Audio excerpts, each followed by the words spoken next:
Hello friends, welcome to our channel crypto with विशाल।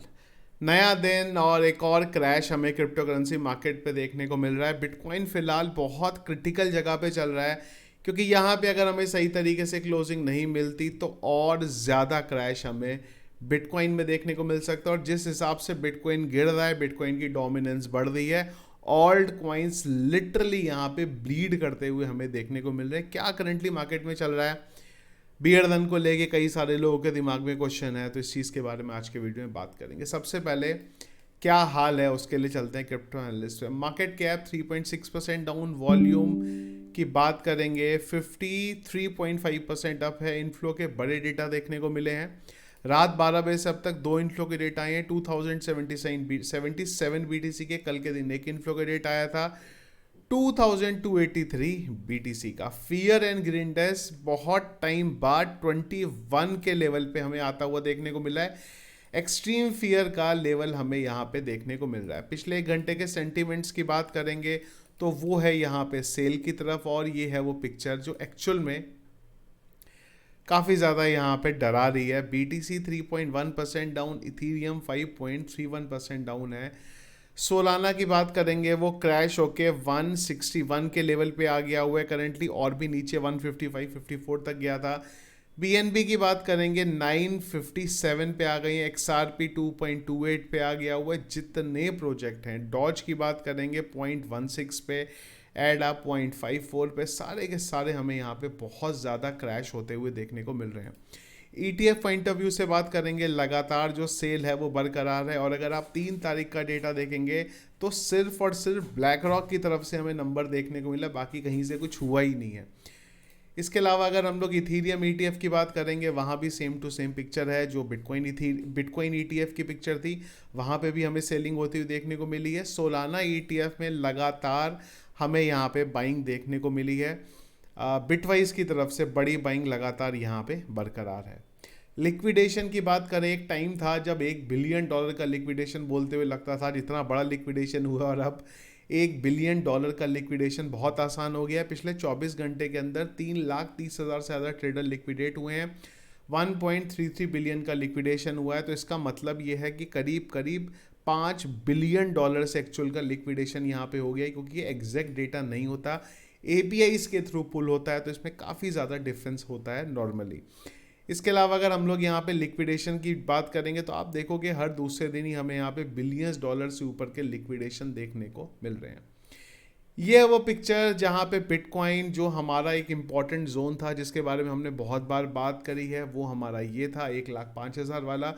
उसको bitcoin अभी यहाँ पे ब्रेक करके नीचे की तरफ आया। मैं अभी भी वही चीज़ देख रहा हूँ जो मैंने आपको पहले बोली है। अगर हमारा इस जोन से के ऊपर फिर से कैंडल क्लोज होती है तो सारी चीज़ें अच्छी हैं, पर अगर इस जोन के नीचे कैंडल क्लोज हुई हमारी, यहाँ पे विक का प्रॉब्लम नहीं है, पर अगर कैंडल क्लोज हुई हमारी तो फिर सिचुएशन जो है हमारे लिए थोड़ी सी यहाँ पे ख़राब हो सकती है। और उसके बाद अगर आप सपोर्ट जोन की बात करें, जो एक्चुअल में छोटे मोटे सपोर्ट जोन तो हैं, पर जो इम्पॉर्टेंट सपोर्ट जोन है वो आ जाता है फिर हमारे पास यहाँ पे 92,000 के लेवल का। क्योंकि अगर आप देखोगे पास में भी यही वो जोन था जहाँ पे हमें बहुत बार, ये बात कर रहा हूँ मैं इस साल की स्टार्टिंग की या फिर लास्ट ईयर की एंड की, जहाँ पे हमें बार बार इसी जोन पे सपोर्ट देखने को मिल रहा था। तो ये मुझे लगता है कि अगर ये ब्रेक हुआ तो वो जोन जो हमारे लिए इम्पॉर्टेंट है, वो जोन जहाँ पे हम लोग अब ये भरोसा कर सकते हैं कि इससे नीचे एटलीस्ट मार्केट हमें नहीं जाना चाहिए, वो हमारे पास आ जाएगा यहाँ पे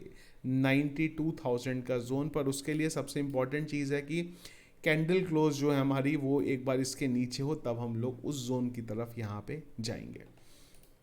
न्यूज़ वाइज अगर आप बात करोगे तो एक नेगेटिव फंड मार्केट में आया था, पर वो फिलहाल फंड ही रह गया यहाँ पे। वो ये था कि विंटर म्यूट की तरफ से बाइनेंस को सू करने के बारे में बात हुई थी, जहाँ पे अक्टूबर में जो क्रिप्टो करेंसी मार्केट में क्रैश आया है, जहाँ पे ऑन चेन अगर हम लोग डेटा की बात करते हैं तो वहाँ पे करीब करीब $20 बिलियन का लिक्विडेशन देखने को मिला था। उसी से रिलेटेड यहाँ पे अपडेट आ रहा था कि विंटर म्यूट ने बाइनेंस को यहाँ पे सू कर दिए हैं, पर इनके CEO ने बोला है कि नहीं, ऐसा नहीं है, रूमर्स ही है। ये भी एक इम्पॉर्टेंट था जब एकदम से मार्केट में थोड़ी सी नेगेटिविटी देखने को मिली है।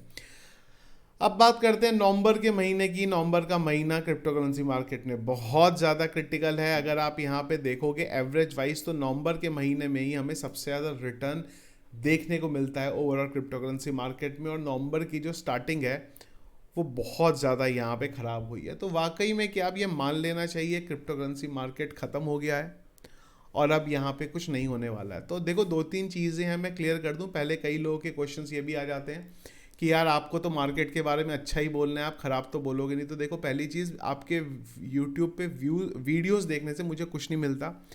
ऑलरेडी एड्स बंद है, तो अगर आप वीडियो देखोगे नहीं देखोगे उससे मुझे कोई फ़र्क नहीं पड़ता। और एक और मैं आपको रेकमेंड करूँगा कि जब भी इस तरीके से मार्केट क्रैश होता है ना, तो बेटर है वीडियो मत देखो, ऐप्स को खोलो ही मत, यहाँ पे प्राइसिंग देखो ही मत। मैं भी अगर आपको बताऊँ ना ये, तो मैंने भी मॉर्निंग में बस प्राइसिंग देखी थी ऑल्ट कॉइन्स की, इसीलिए मैंने टेलीग्राम पे भी कुछ खास अपडेट आपको दिया नहीं क्रैश होने के बाद, वीडियो भी नहीं बनाई, क्योंकि बेटर है ना, जब इस तरीके से मार्केट क्रैश हो रहा है तो ऑल्ट कॉइन्स के प्राइस देखने क्यों है आपको? बेटर है पोर्टफोलियो को मत देखो, थोड़े टाइम में चीज़ें सॉर्ट हो जाएंगी। और मेरा मानना फिर से वही है मार्केट के बारे में कि फिलहाल अभी भी हम लोगों ने टॉप यहाँ पे नहीं देखा है। यहाँ पे क्रैश मेरे को पास साइकिल में लेके जाना पड़ेगा आपको समझाने के लिए। और ये क्रैश ऐसा नहीं है कि पहली बार हमें देखने को मिला है, बहुत बार हुआ है।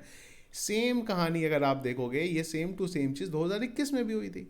बिटकॉइन ने टॉप बनाया था 64,000 का, 64,000 से बिटकॉइन का प्राइस $29,000 पे क्रैश, 29 भी छोड़ो, $28,000 पे क्रैश होके आ गया था। क्या यहाँ से मार्केट खत्म हो गया था? नहीं हुआ था, फिर से बिटकॉइन ने अपना टॉप बनाया यहाँ पे।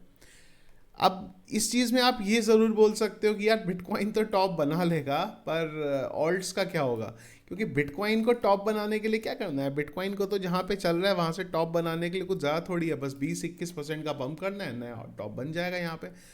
पर ऑल्ट कॉइन्स की अगर आप बात करेंगे तो वो सिचुएशन तभी हमें देखने को मिलेगी जब एक बार बिटकॉइन यहाँ से रैली ले, उसके बाद बिटकॉइन एक जगह पे रुके, क्रिप्टो करेंसी मार्केट में वॉल्यूम देखने को मिले। पर वो सारी चीज़ें इस साइकिल में होती हुई हमें देखने को फिलहाल अभी तक नहीं मिली हैं, पर उम्मीद है आने वाले टाइम में हमें चीज़ें रिकवर होती हुई देखने को मिलेंगी। मैं पर्सनली इस चीज़ को नहीं देख रहा हूँ, आपको बोलूँ कि बिटकॉइन यहाँ से क्रैश अगर हो भी जाएगा तो नीचे के लेवल पे जाएगा, तो चलो कहीं पे तो सपोर्ट मिल जाएगा। मेरे लिए इंपॉर्टेंट फिलहाल ये देखना है कि ये जो साइकिल है ये 4 साल की चलेगी या ये 1 साल की चलेगी, जो मैंने आपको बहुत बार बोला। मैं पर्सनली फिलहाल उसी चीज़ को यहाँ पे ऑब्जर्व करता हूँ जो हमें आने वाले टाइम में देखने को मिल जाएगा। और जो पहले भी मैंने बोला है, मेरा ओपिनियन अभी भी मार्केट के साथ वही है जो पहले था, कि हमें साइकिल का जो टॉप है वो अभी तक देखने को नहीं मिला है। इस तरीके के डंप, इस तरीके की चीज़ें जब मार्केट के पूरे सेंटीमेंट नेगेटिव हो जाते हैं, फियर एंड इंडेक्स आपको नेगेटिव दिखाता है,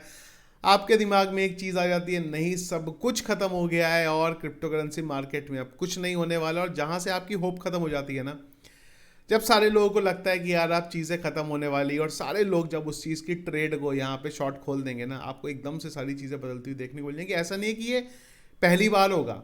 आप अगर थोड़ा सा ना इस अपने इमोशंस को हटा के देखोगे ना, बहुत बार ये चीज़ें हमें देखने को मिली है जब पूरी होप खत्म हो जाती है ना कि नहीं यार अब तो कुछ भी नहीं होने वाला, जो सिचुएशन फिलहाल यहाँ पे चल रही है, उसी टाइम पे मार्केट को पूरी तरीके से मैन्युपुलेट किया जाता है और मार्केट ऊपर जाता है। अभी भी कोई ऐसा बहुत बड़ा रीज़न नहीं है जिस वजह से हमें क्रिप्टो करेंसी मार्केट में डाउनफॉल देखने को मिला। सेम टू सेम चीज़ जब मार्केट ने अपने ऑल टाइम हाई बना रहा था उस टाइम पे भी ऐसा कोई बहुत बड़ा खाली पॉजिटिव ही अपडेट नहीं थी, नेगेटिव न्यूज़ तब भी थी। पर होता क्या है कि जब डाउनफॉल में होते हैं ना, तो हल्का सा भी नेगेटिव अपडेट हमें और ज़्यादा क्रैश कर देता है।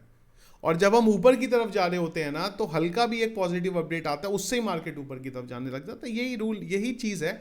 और यही जब एक छोटी मार्केट कैप का जो मार्केट है, जहाँ पे प्राइसेस ऊपर और प्राइसेस नीचे जब हमें जाते हुए देखने को मिलते हैं, तो ये चीज़ होती है। प्रॉब्लम ये है पढ़ना कि जब मार्केट ऊपर जाता है ना, तब हमारे पास ये सेंटीमेंट नहीं रहते, तब हम ये नहीं बात करते यार मार्केट तो ख़राब है, ये मार्केट इतना ऊपर क्यों जा रहा है, ये यहाँ पे हमें प्रॉफिट कैसे हो रहा है।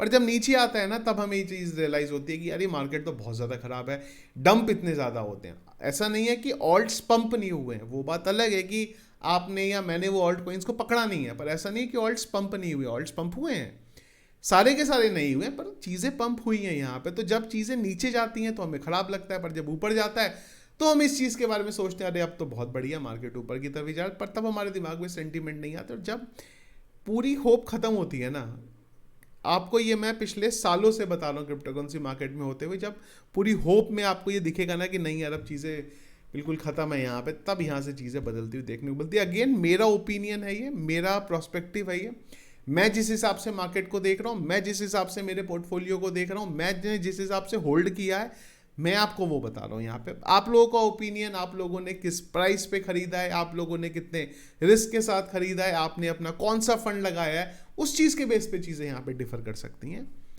आप लोगों का क्या ओपिनियन है मुझे पता है, मेरे ओपिनियन बोलने के बाद जो भी कमेंट करेगा वो नेगेटिव ही करेगा यहाँ पे, पर ठीक है, जो भी आप लोगों का ओपिनियन है मुझे इन सब चीज़ों के बारे में कमेंट बॉक्स में बताइएगा। और बेटर यही है कि जब इस तरीके का मार्केट हो, प्राइसिंग मत देखो, किसी के वीडियो मत देखो, मेरे क्या, यूट्यूब से हट जाओ, टेलीग्राम से हट जाओ, ऐप से हट जाओ, अपने रोज़मर्रा के काम करो, और थोड़े टाइम बाद आके आप चीज़ें देखोगे, आपको सारी चीज़ें सॉर्ट होती हुई यहाँ पे देखने को मिल जाएगी।